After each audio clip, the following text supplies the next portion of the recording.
श्री गणेशाय नमः। हर हर महादेव। क्रमकांड बाई विभूति नारायण पांडे शास्त्री, महामाया नगरी अंबिकापुर, छत्तीसगढ़। गीता ज्ञान चैनल में आप सबों का हार्दिक स्वागत है।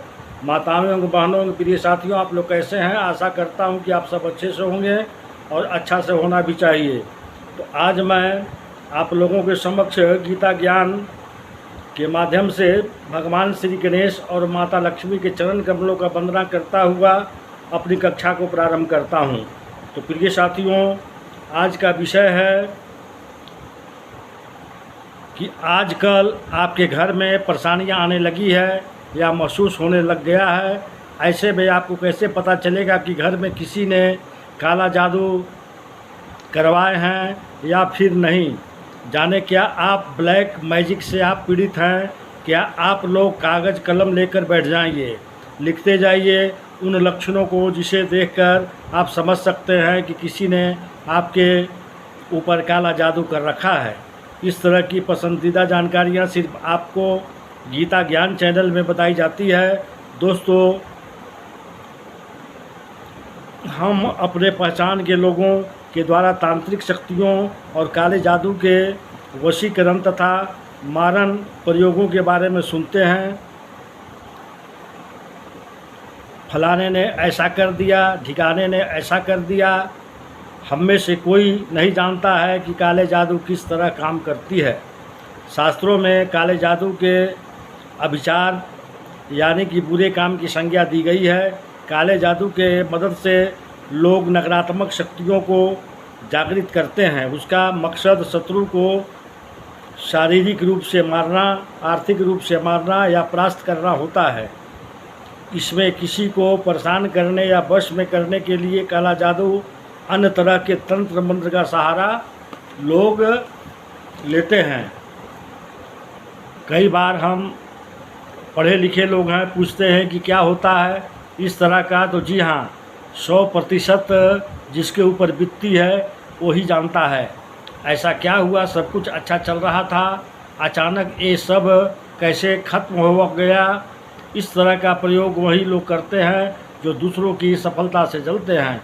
और आजकल ये जो जलने की बुराई है वह लगभग हर जगह है। चाहे अपना ऑफिस हो, चाहे अपना व्यापार हो, चाहे अपना घर हो, चाहे आपका कॉलेज हो, चाहे आपका पर्सनल रिलेशन हो, हर जगह अन्य इस टोने टोटके का इम्पैक्ट आप देख सकते हैं। काला जादू शारीरिक नहीं, एक मानसिक रोग है।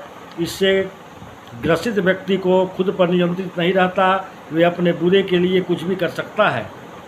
मसलन वो पत्थर को उठाकर अपने सिर पर मार सकता है, पत्थर से अपना सिर फोड़ सकता है, या छत से कूदकर अपनी जान भी दे सकता है।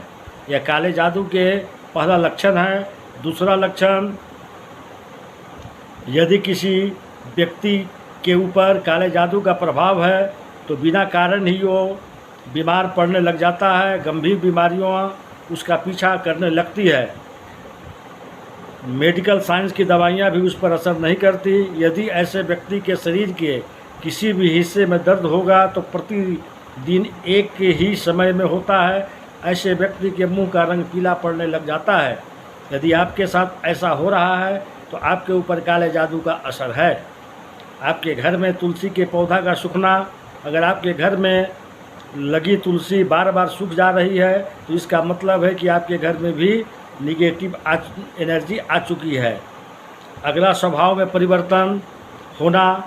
काले जादू के अंदर आने वाले व्यक्ति का स्वभाव एकदम बदल जाता है। मित्र और परिजनों को शिकायत होने लगती है कि अचानक उनके व्यवहार में इतना बड़ा परिवर्तन आ गया। जो समझता है कि मैं सही कर और दूसरा गलत, ये भी काले जादू का असर है। सपनों में अपने ऊपर गंदगी पड़े देखना तो समझिए काला जादू आपके ऊपर हो चुकी है। इसके अलावा स्वप्न में देखते हैं कि आपके ऊपर मल मूत्र है तो यह भी काले जादू का असर है। व्यवसाय या नौकरी से मोह भंग हो जाना, इसका मतलब काले जादू का लक्षण है। घर में अचानक किसी की मृत्यु सुनने में आता है कि किसी व्यक्ति की मृत्यु अचानक हो गई। घर में सामान बिखरा हुआ दिख रहा है और सामान गायब।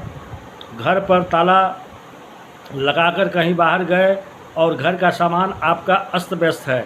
चोर और नहीं घुसे हैं तो ये भी काले जादू का कारण हो सकता है। घर में यदि अचानक कीड़े मकोड़े निकलने लग जाएं, इसका भी अर्थ है घर में किसी ने काला जादू कर दिया है। अगर आपके घर के बाहर काले रंग का कुत्ता रोज़ मल मूत्र त्याग करता है तो समझिए कि आपके घर में किसी ने काला जादू कर दिया है। अब जानते हैं कुछ ऐसे प्रयोगों के बारे में जिससे पहचान सकते हैं कि आपके ऊपर किसी ने काले जादू या तंत्र मंत्र का प्रयोग किया है। तो चलिए जाने। रात में सोते समय एक नींबू तकिए के नीचे रख कर सोएं। अपने मन में सोचें कि आपके आसपास कोई भी नकारात्मक ऊर्जा है तो वो उस नींबू में आ जाए। यही सही है तो नींबू का मुरझा हुआ पाएंगे या गला हुआ पाएंगे तो उस नींबू के 4 टुकड़े करके किसी चौराहे पर फेंक दीजिए।